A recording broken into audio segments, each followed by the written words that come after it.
السلام علیکم ورحمۃ اللہ وبرکاتہ۔ نحمد و نصلی علی رسول الکریم، اما بعد۔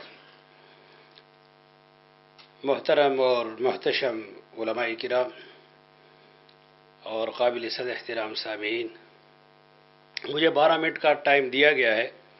انشاءاللہ میں 11 منٹ اور 60 سیکنڈ پہ اپنے بیان کو ختم کروں گا، جو گھڑی اس وقت میرے پاس ہے۔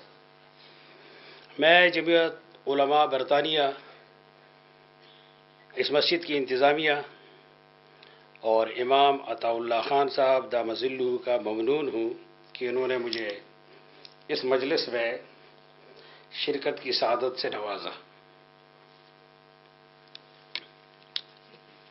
حضور نبی کریم صلی اللہ علیہ وسلم کی سیرت طیبہ کا ایک پہلو بہت اہم ہے کہ آپ صلی اللہ علیہ وسلم کی زندگی میں ہر دور کے مسائل کا حل ہے۔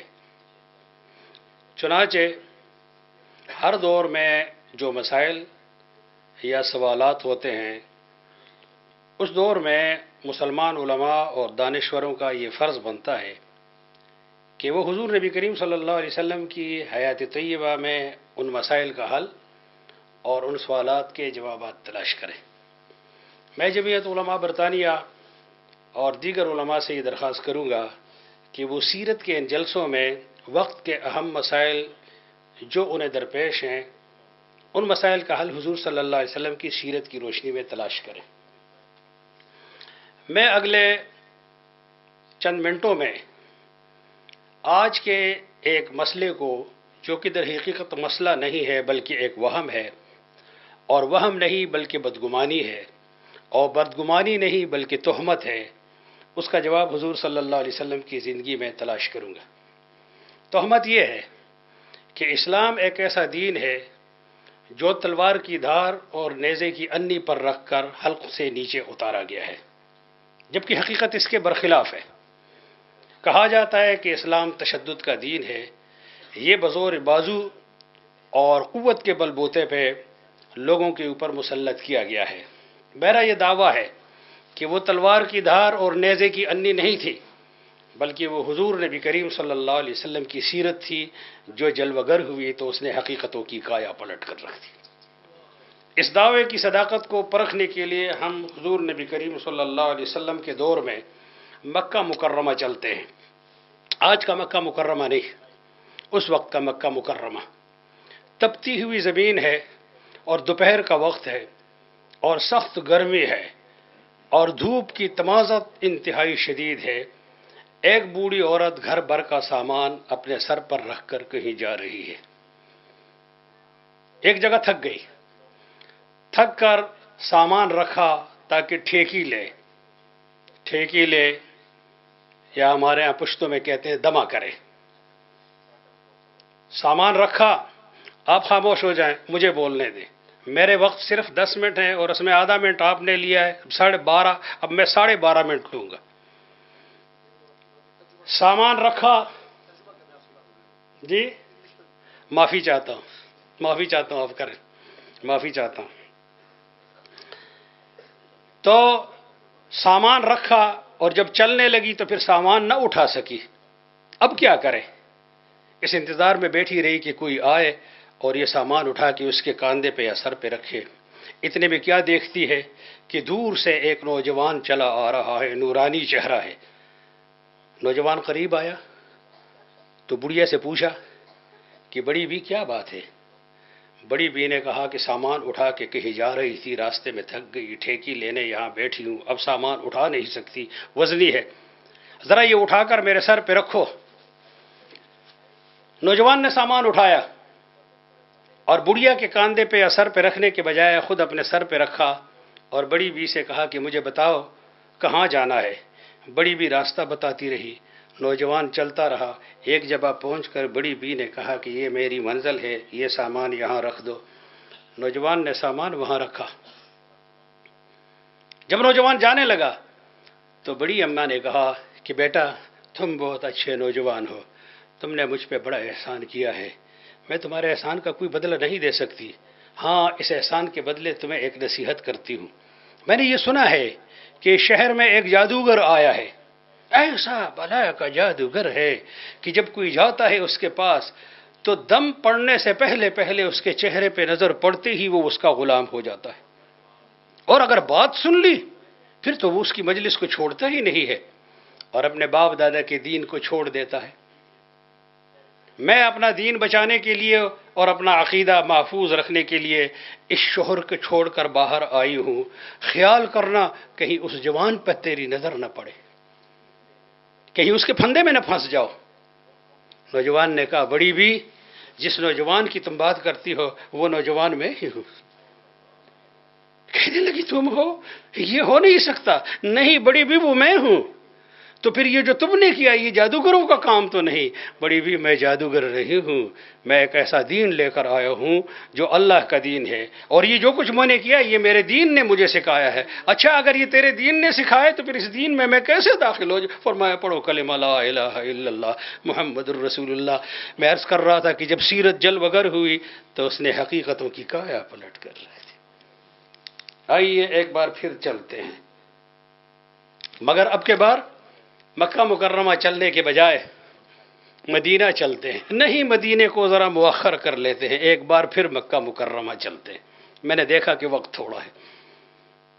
ایک بڑھیا روزانہ ایک آدمی کا استقبال کرتی ہے، ایک نوجوان کا۔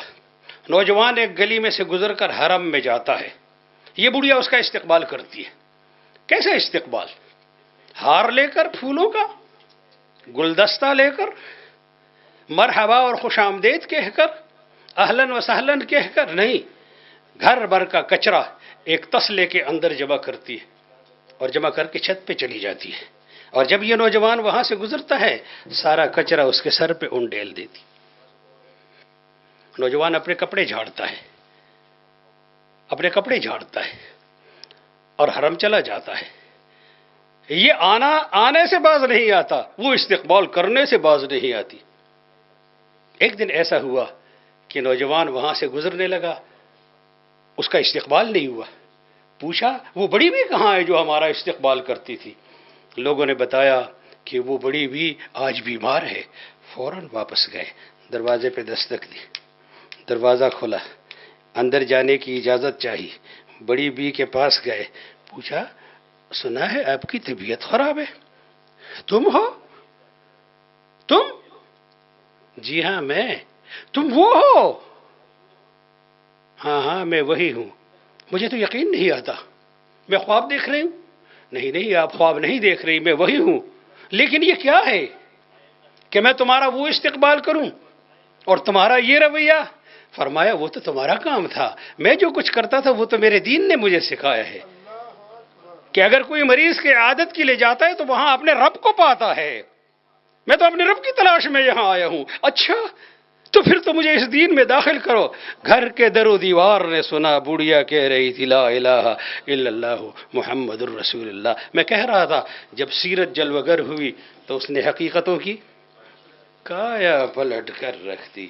باتیں تو بہت ہیں، مسلمان دانشوروں کا اور مفکرین کا اور مقررین کا یہ فرض بنتا ہے کہ جو وقت کے برننگ ایشو ہے، کور ایشو، ان پر گفتگو کرے۔ یوں تو قرآن کی ساری آیتیں پیاری ہیں، یوں تو ہر حدیث ہی پیار، لیکن وقت کی ضرورت کا احساس رکھا جائے۔ آئیے مدینہ منورہ چلتے، اور یہ سلسلہ کی آخری بات ہوگی۔ مسجد نبوی میں حضور صلی اللہ علیہ وسلم تشریف فرما ہے۔ اتنے میں ایک لشکر آتا ہے، مسلمانوں کا غزوہ سے واپس آتا ہے، اپنے ساتھ بہت سارے قیدی لے کر آتا ہے۔ قیدیوں میں اس قوم کا سردار بھی ہے جس کا نام ثمامۃ بن اثال ہے۔ حضور صلی اللہ علیہ وسلم کے سامنے پیش کیا جاتا ہے۔ حضور صلی اللہ علیہ وسلم نے کہا، ثمامہ ایمان لے آؤ۔ کہنے لگے، ایمان نہیں لاتا۔ قتل کرو گے تو تمہیں حق پہنچتا ہے، آزاد کر دو گے تو ایک ایسے آدمی کو آزاد کرو گے جو احسان کا بدلہ دینا چاہتا ہے کہ میں سردار ہوں۔ فرمایا، باندھ لو۔ ستون کے ساتھ باندھ لیا گیا مسجد نبوی میں۔ وہ دیکھ رہا ہے، سیرت و جلوہ گر ہو رہی ہے، یہ جاگتی آنکھوں کے ساتھ دیکھ رہا ہے۔ وہ وضو فرماتے ہیں، لوگ وضو کا پانی لے کر اپنا جسم پر ملتے ہیں۔ ان کا لعاب دہن گرتا ہے، لوگ لے کے چہرے پہ ملتے ہیں، ان کا بال گرتا ہے، لوگ اٹھا کے آنکھوں سے لگاتے ہیں، جیب میں محفوظ کر لیتے ہیں، وہ آواز دیتے ہیں، سب لبیک کہتے ہیں، وہ گفتگو کرتے ہیں، یہ ایسے خاموش بیٹھے رہتے ہیں کہ پرندے سمجھتے ہیں درختوں کے تنے ہیں، ان کے اوپر بیٹھ جاتے ہیں۔ سبحان اللہ، یہ بادشاہ ہے؟ نہیں، ثمامہ نے تو بادشاہوں کو دیکھا ہے، عجم کے بادشاہوں کو، یہ سردار ہے؟ سردار نہیں ہے۔ یہ کون ہے؟ جادوگروں کو بھی دیکھا ہے اس نے، یہ جادوگر ہے؟ یہ کوئی اور چیز ہے۔ اگلے دن فرمایا کھول دو، کھول دیا گیا، پیش کیا گیا، ثمامہ ایمان لے آؤ، فرمایا نہیں ایمان نہیں لاتا، اسلام میں نہیں داخل ہوتا، قتل کرنا ہے قتل کر دو، تمہیں قتل کرنے کا حق ہے، چھوڑنا ہے تو ایک ایسے آدمی کو چھوڑو گے جو احسان کا بدلہ دینا جانتا ہے۔ فرمایا باندھ لو، باندھ دیا گیا۔ دوسرے دن، تیسرے دن بھی یہی ہوا، تیسرے دن بھی یہی کہا، یہی سوال یہی جواب۔ سرکار نے فرمایا چھوڑ دو، چھوڑ دو۔ ثمامہ خرامہ چلنے لگا مسجد نبوی سے باہر نکلنے کے لیے۔ لوگوں نے کہا ثمامہ آزاد ہو گیا، عاطف غیبی نے کہا قید ہو گیا، قید ہو گیا ہے، قید، بیڑیاں پڑ گئی ہیں، پاؤں میں نہیں دل میں، دماغ میں، دل و دماغ قید ہو گیا ہے۔ قریبی باغ میں گیا، غسل کیا، واپس آیا، ہاتھ بڑھایا، محمد ہاتھ بڑھائے، میں غلام بننا چاہتا ہوں۔ میں عرض کر رہا تھا جب سیرت جلوگر ہوئی تو حقیقتوں کی کایا پلٹ کر رہے گی۔ سب کہہ دو اللہم صلی علی سیدنا و مولانا محمد وعلی آلہ سیدنا وآخر دعوانا الحمدللہ رب العالمین۔